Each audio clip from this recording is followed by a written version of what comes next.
नमस्कार दोस्तों, मेरा नाम डॉक्टर विपुल रुस्तगी है। मैं एक कंसल्टेंट फिजिशियन हूँ। मैं दिल्ली में करोल बाग और रोहिणी में प्रैक्टिस करता हूँ। आज के इस वीडियो में हम अब कुछ बात करने जा रहे हैं। आज के जो तीसरी वेव कहाँ तक पहुँची है एंड अभी तक जो हम पेशेंट्स में ट्रेंड देखते आ रहे हैं उसके बारे में हमारे पास क्या ट्रीटमेंट ऑप्शंस हैं एंड क्या ट्रीटमेंट ऑप्शंस शायद फ्यूचर में आ सकते हैं। पहली चीज़ तो मैं इस वीडियो को एक खुशखबरी के साथ, एक गुड न्यूज़ के साथ शुरू करना चाहूँगा कि अभी तक हमारे पास Covid positivity rate even though high है, बट हॉस्पिटल एडमिशन्स काफ़ी कम है। आईसीयू एडमिशन्स एंड वेंटिलेटर पे पेशेंट्स बहुत कम है एंड डेथ रेट भी काफ़ी कम है सेकेंड और फर्स्ट वेव के कंपैरिजन में, जो कि एक बहुत अच्छी न्यूज़ है। एंड हम होप करते हैं कि आगे भी ऐसा ही रहे।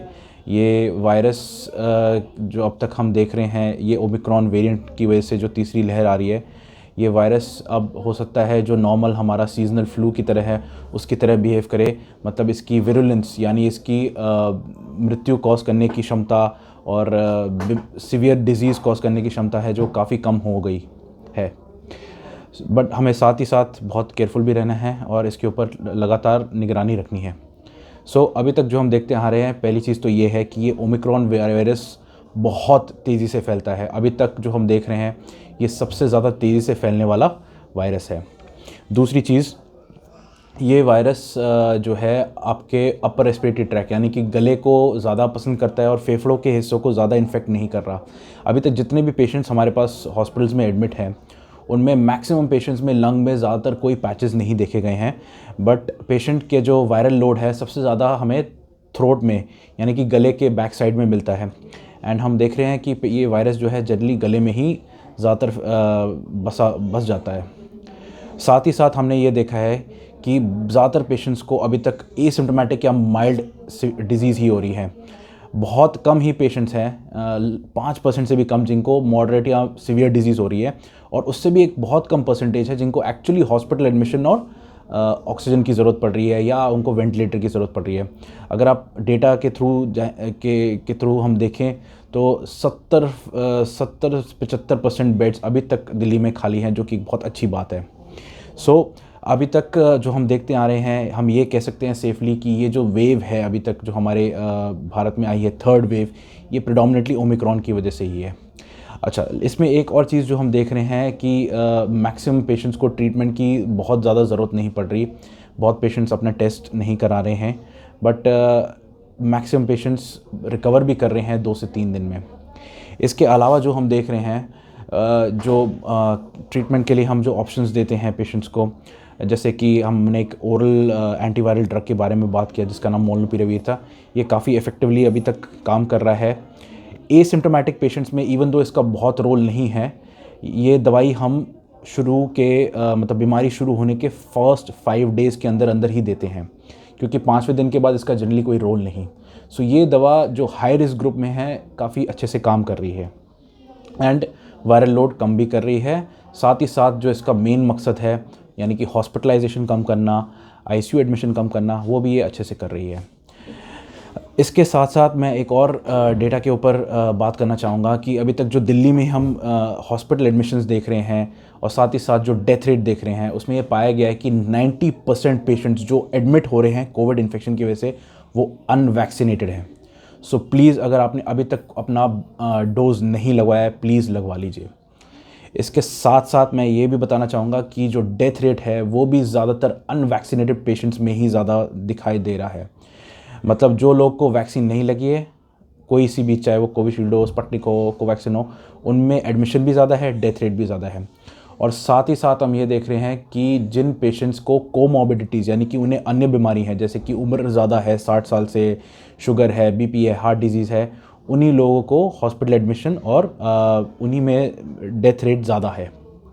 इसके अलावा अब ये बात बताना बड़ा मुश्किल है कि ये ओमिक्रॉन वायरस की वजह से जो इन्फेक्टिविटी यानी कि जो अभी तक बीमारी हम देख रहे हैं वो माइल्ड इसलिए है कि वैक्सीन्स अपना अच्छे से काम कर रही है, या वायरस की विरुलेंस मतलब वायरस का जो डिजीज़ कॉजिंग की क्षमता है वो एक्चुअली कम हो गई है। ये थोड़ा सा देखना अभी बाकी है, हो सकता है इसके ऊपर हमारे पास थोड़ा सा और डेटा हो, बट मेरा मानना ये है कि it's a combination of both, मतलब दोनों कारण की वजह से ये एक कम विरुलेंस या कम सिविरिटी की बीमारी आ रही है। या मुझे लग रहा है कि ये वेरिएंट अपने आप में इसकी डिजीज़ कॉजिंग क्षमता भी कम हो गई है, और साथ ही साथ जो हम वैक्सीनेट कर रहे हैं लोगों को, वो भी अपना अच्छा इफेक्ट दिखा रहे हैं। वैक्सीन्स का काम देखिए, इन्फेक्शन प्रिवेंट करना नहीं है। वैक्सीन्स का काम है हॉस्पिटल एडमिशन प्रिवेंट करना और मृत्यु प्रिवेंट करना, ऑक्सीजन की ज़रूरत को ना आने देना, ताकि आपको बाहर से ऑक्सीजन लगाने की ज़रूरत ना पड़े सपोज़ आपको कोविड इन्फेक्शन हो। सो ये काम वैक्सीन्स बेहतर तरीके से, अच्छे तरह से कर रही हैं। So please get vaccinated. आज ही अपना वैक्सीन लगवाया अभी अगर आपको नहीं लगाया है। इसके अलावा एक क्वेश्चन जो मेरे पास बहुत फ्रीक्वेंटली आ रहा है कि हमें अब 2 वैक्सीन लग गई, पहले इन्फेक्शन हुआ था, क्या हम बूस्टर डोज़ लगवाएं? डेफिनेटली आपको बूस्टर डोज़ लगवाना चाहिए। मेरा पर्सनल प्रेफरेंस तो यही रहेगा कि अगर हमें डिफरेंट वैक्सीन मिले वैक्सीनेशन के लिए 3rd डोज़ में, तो वो बेटर रहेगा। बट अभी गवर्नमेंट की गाइडलाइंस यही है कि अगर आपको कोविशील्ड लगी है पहले, तो आपको कोविशील्ड ही लगेगी, अगर आपको कोवैक्सीन लगा है तो कोवैक्सीन ही लगेगा। सो जो वैक्सीन आपको पहले लगी है वही एज अ बूस्टर डोज़ या प्रिकॉशनरी डोज़ मिलेगी। हालांकि प्रेफरेंस हमारा और डेटा का जो अभी जो हमारे पास आ रहा है, उससे ये सजेस्ट ये किया जाता है कि अगर हमें दूसरी वैक्सीन लगे तो शायद ज़्यादा अच्छी इम्यूनिटी आए, ज़्यादा अच्छा एंटीबॉडी रिस्पॉन्स आए।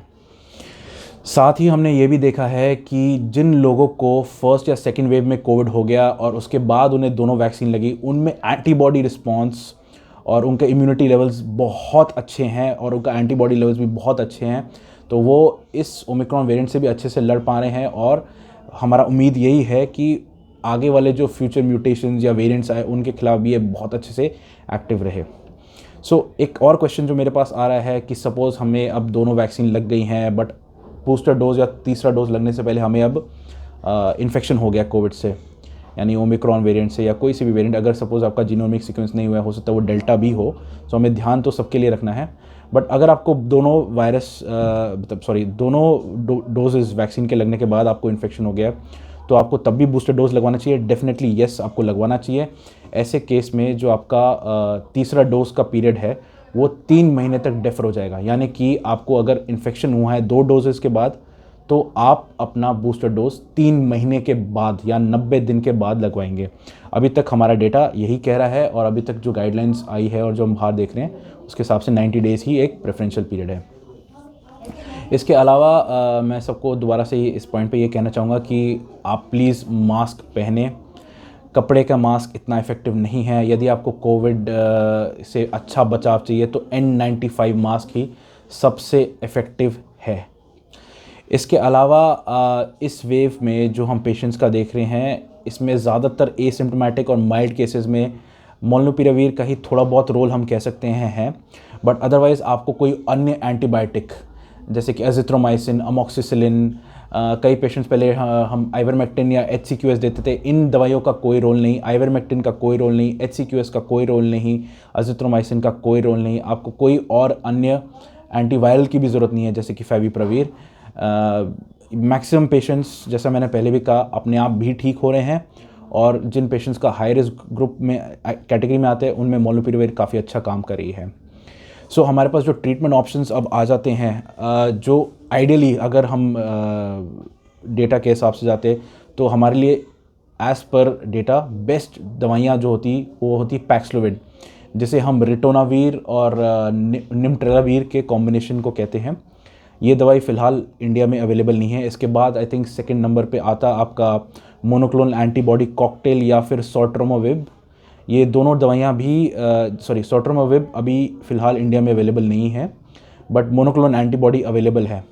ये जो मोनोक्लोनल एंटीबॉडी है ये एक इंजेक्टेबल एंटीवायरल है, एंटीबॉडी का कॉकटेल है, जिसमें 2 डोजेज़ लगते हैं, दोनों इंजेक्शन के रूप में दिए जाते हैं। इसका कॉस्ट रफली 55 to 60,000 के बीच है, depending on place.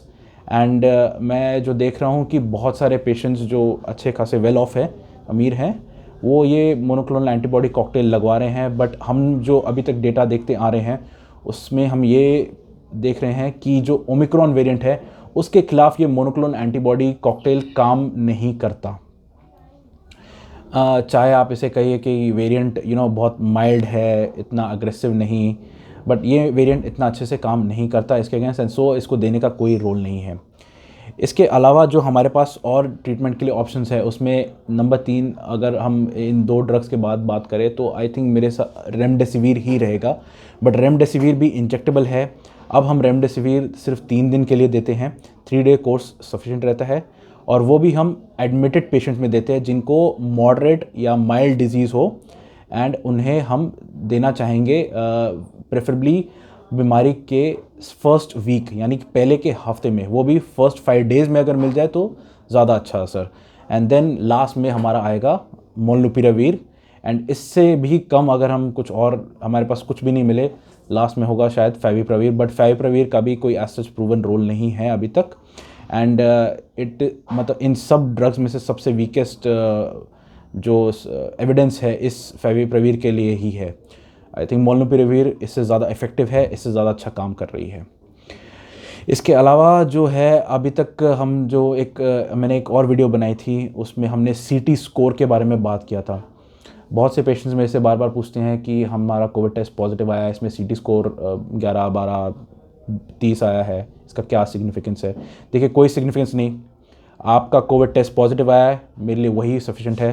That is the only thing जो मैं जानना चाह रहा हूँ। सीटी स्कोर क्लिनिकल ट्रीटमेंट को या क्लिनिकल पैरामीटर्स को नहीं ऑल्टर करता। आपका सीटी स्कोर ज़्यादा भी हो सकता है, यानी कि आपका वायरल लोड कम हो सकता है, आपको फिर भी सीवियर डिजीज़ हो सकती है। आपका सीटी स्कोर कम हो सकता है, आपका वायरल, इसका मतलब आपका वायरल लोड ज़्यादा है और आपको सीवियर डिजीज़ नहीं भी हो सकती। सो बोथ वेज वर्क करते हैं। हमें चाहिए कि हम आपके सिम्टम्स लगातार मॉनिटर करें and accordingly treatment plan decide करें। सो आई होप आपको ये वीडियो आज का पसंद आए। अगर पसंद आए तो प्लीज़ एक थम्स अप दीजिए और मेरे चैनल को सब्सक्राइब करिए, और अपडेट्स के लिए डेली प्लीज़ बने रहिए। I wish you farewell, stay safe, mask up, और अपना ख्याल रखिए और अपने प्रियजनों का भी ख्याल रखिए। Thank you.